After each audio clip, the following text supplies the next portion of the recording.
से आप सभी का स्वागत है आपके अपने चैनल MS स्टडी टॉक्स पर। तो एक बार फिर से एक नई नियमावली बनकर तैयार है झारखंड स्कूली शिक्षा एवं साक्षरता विभाग की तरफ से। तो क्या है पूरी डिटेल्स में आपको जानकारी बताएंगे। उम्र सीमा क्या रखा गया है, योग्यता क्या रखा गया है, जितनी भी ज़रूरी जानकारी है। अगर आप झारखंड में +2 शिक्षक बनना चाहते हैं तो आपके लिए नई नियमावली बनकर तैयार है। हालांकि देखिए, इससे पहले जो नियमावली बनकर तैयार था, झारखंड माध्यमिक और उच्च माध्यमिक यानी +2 एक साथ लाया गया था, लेकिन उसमें दोबारा से यहाँ पे थोड़ा सा कन्फ्यूजन था कि इसको अलग तरीके से, मतलब अलग से +2 लेवल और हाई स्कूल लेवल को अलग अलग यहाँ पे नियमावली बनाया गया है। ठीक है, तो अभी बात करेंगे +2 शिक्षक नियमावली, जो कि हमारे पास PDF आ गया है। ये अगर PDF आप चाहते हैं तो PDF भी मिल जाएगा थोड़ी देर में आप लोगों को टेलीग्राम चैनल पर। तो डिस्क्रिप्शन में टेलीग्राम चैनल का लिंक है, आप लोग ज्वाइन कर लीजिएगा। या फिर ज्वाइन नहीं कर पा रहे हैं तो टेलीग्राम में जाके सर्च कीजिएगा @MSA Talk। जैसे ही MSA Talk @ आप सर्च कीजिएगा तो फिर आपको जो चैनल मिलेगा उस चैनल को ज्वाइन कर लेना है। तो चलिए यहाँ पर डिटेल्स में बात करेंगे क्या कुछ दिया हुआ है। सबसे पहले देखिए डेट 6/4/2022, ठीक है। और यहाँ पे देखिए स्कूली शिक्षा एवं साक्षरता विभाग की तरफ से माध्यमिक शिक्षा निदेशालय की तरफ से अधिसूचना है। यहाँ पे कुछ पॉइंट है, देखिए क्या लिखा हुआ है कि भारत के संविधान के अनुच्छेद 309 के परंतु के द्वारा प्रदत्त शक्तियों का प्रयोग करते हुए झारखंड के राज्यपाल सभी कोटि के सरकारी +2 विद्यालयों के शिक्षक एवं शिक्षक उत्तर कर्मचारी हेतु प्रवृत्त झारखंड +2 विद्यालय शिक्षक एवं शिक्षकोत्तर कर्मचारी नियुक्ति एवं सेवा शर्त नियमावली 2012 में निम्नलिखित संशोधन करते हैं। यानी पिछला जो नियमावली बनाया गया था वो 2012 में, और अब नया बहुत कुछ इसमें चेंजेस कर दिया गया है।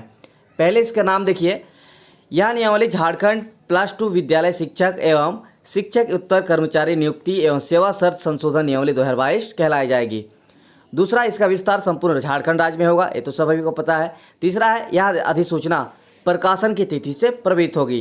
तो ये नियमावली पूरी तरीके से बनकर तैयार है। तो चलिए अब सबसे पहले बात करेंगे वेतनमान के लिए। तो यहाँ पे देखिए क्या लिखा हुआ है कि उपरांत स्नातक उत्तर प्रशिक्षित शिक्षक के स्थान पर स्नातक उत्तर प्रशिक्षित शिक्षक एवं तदनुसार स्नातक उत्तर प्रशिक्षित वरीय वेतनमान कोटि वेतनमान है 9,300 से लेकर 34,800 और ग्रेड पे है 5,400। ये पहले वाला नियम है जो कि 2009 के आधार पर यह वेतनमान दिया जाता है। कितना आपका 9,300 से लेकर 34,800 और ग्रेड पे आपको अलग से मिलता है 5,400। लेकिन अब इसमें संशोधित किया जाता है क्या कि अनुमोदित द्वारा संगत अनुवेतनमान रुपये 15,600 से लेकर आपका 39,100 ये वेतनमान रहेगा, जबकि ग्रेड पे जो है 5,400 ही है। संशोधित किया जाता है, यहाँ पे वेतन जो है थोड़ा सा बढ़ाया गया है।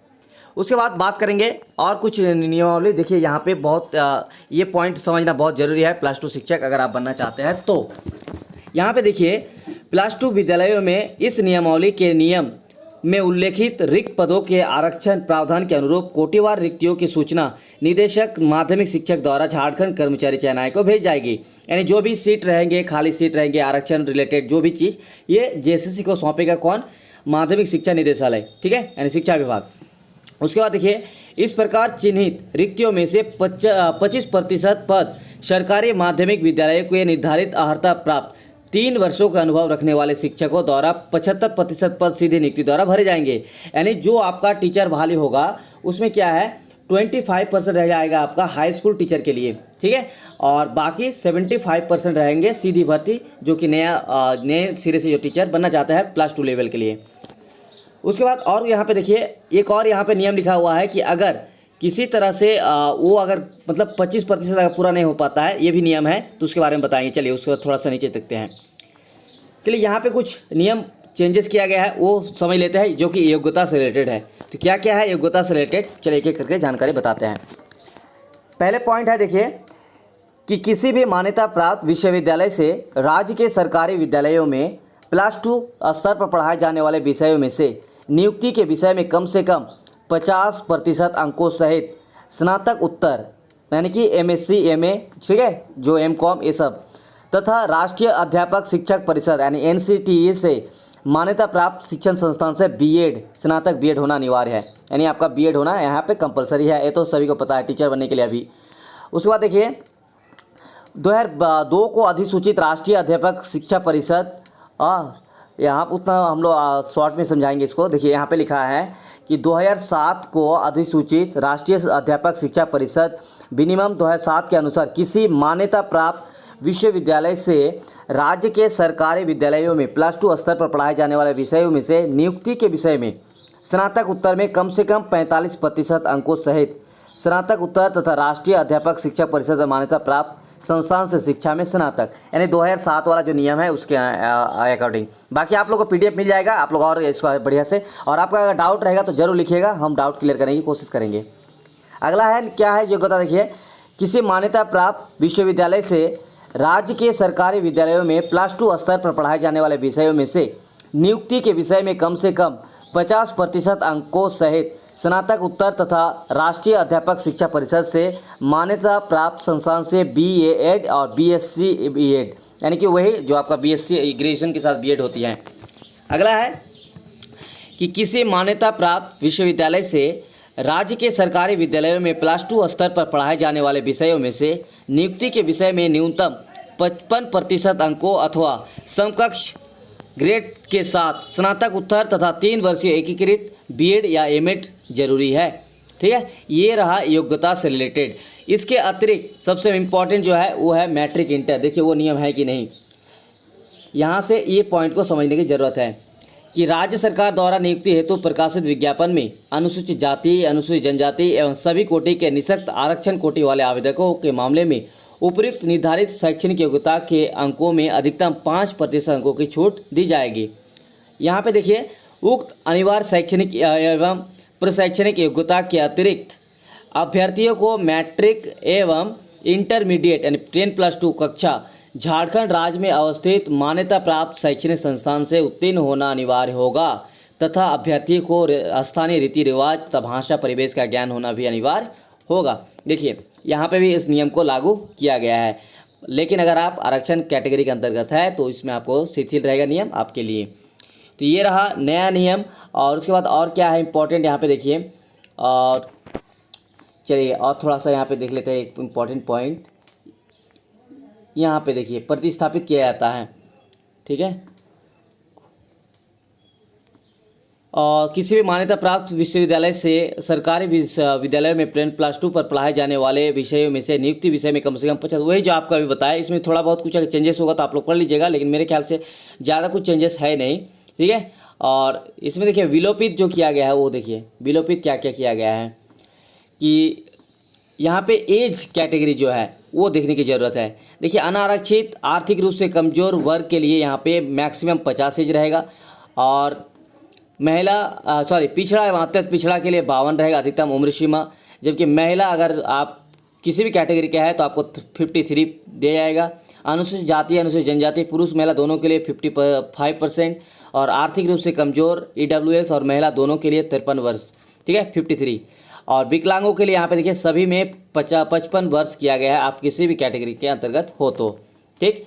और अब देखते हैं सिलेबस में क्या कुछ किया गया है। उससे पहले थोड़ा सा यहाँ पे आप लोगों को दिखाते हैं। चलिए यहाँ पे देखिए सिलेबस के बारे में क्या दिया हुआ है, एक मिनट। सिलेबस में आपको क्या करना है, यहाँ पे देखिए प्राप्त आवेदन पत्रों में से अर्हता पूर्ण करने वाले अभ्यर्थियों हेतु जांच परीक्षा आयोजित की जाएगी जो निम्नलिखित होगी। यानी एक जांच परीक्षा तो होगी ही, आपको पता होगा। तो इसमें देखिए प्रश्न पत्र 1 प्रश्न पत्र 2, यानी यहाँ पे मेरे ख्याल से 2 ही पेपर के बारे में जिक्र किया गया है। पहला पेपर आपका 200 अंक का होगा जो कि सामान्य ज्ञान की परीक्षा होगी, और दूसरा खंड जो है, दूसरा पेपर जो है उसमें होगा आपका जिसमें स्नातक उत्तर प्रशिक्षित हो, यानी जिसमें आप MA MSc MCOM किए हैं उस विषय में, और इसमें आपको 300 नंबर का एग्जाम टेस्ट जांच लिया जाएगा। और देखिए उसमें पॉइंट क्या निकल के आया है कि उक्त प्रश्न पत्र 1 एवं प्रश्न पत्र 2 की परीक्षाएं 3-3 घंटे की होगी, अर्थात प्रत्येक प्रश्न पत्र की परीक्षा 3 घंटे की होगी। यानी 200 और 300 का अलग अलग मार्क जरूर है, लेकिन एग्जाम जो है वो 3 घंटे का ही होगा। और प्रश्न पत्र 2 स्नातक उत्तर स्तर का होगा, यानी पहला पेपर जो है आपका वो स्नातक स्तरीय होगा और दूसरा स्नातक उत्तर, ठीक है, एक ग्रेजुएट लेवल और एक पोस्ट ग्रेजुएट लेवल के क्वेश्चन होंगे। तीसरा पॉइंट बहुत इंपॉर्टेंट है, वो है कि प्रश्न पत्र 1 एवं प्रश्न पत्र 2 में प्राप्तांक के आधार पर मेधा सूची तैयार की जाएगी, परंतु यह कि प्रश्न पत्र 1 एवं प्रश्न पत्र 2 के में योग के रूप में न्यूनतम 50% अंक लाना अनिवार्य होगा। यानी दोनों को मिला के आपको 50% अंक जो है मार्क्स जो है लाना पड़ेगा। ठीक है, अनिवार्य भी है ये। अनुसूचित जाति अनुसूचित जनजाति वर्ग के उम्मीदवार हेतु 45% अंक लाना अनिवार्य होगा। यहाँ पे 5% का छूट मिलेगा। और यह सूची प्राचार्य पद पर नियुक्ति का आधार होगा। प्रश्न पत्र 1 एवं प्रश्न 2 वस्तुनिष्ठ में बहुविकल्पीय होगा, यानी OMR सीट पर यह एग्जाम लिया जाएगा। ठीक है, तो ये रहा सारे नियम। अगर आपको और डिटेल्स में जानकारी चाहिए तो ये आपको PDF जो है मिल जाएगा। आप PDF के लिए हमें टेलीग्राम में जाकर सर्च कीजिएगा @MSA Top, वो जो चैनल आएगा उस चैनल को सब्सक्राइब कर लीजिएगा। ठीक है, तो चलिए, और भी कुछ अगर डाउट रहेगा तो क्वेश्चन जरूर लिखिएगा कमेंट सेक्शन में अपना। तो मिलते हैं नेक्स्ट वीडियो में, तब तक के लिए शुक्रिया।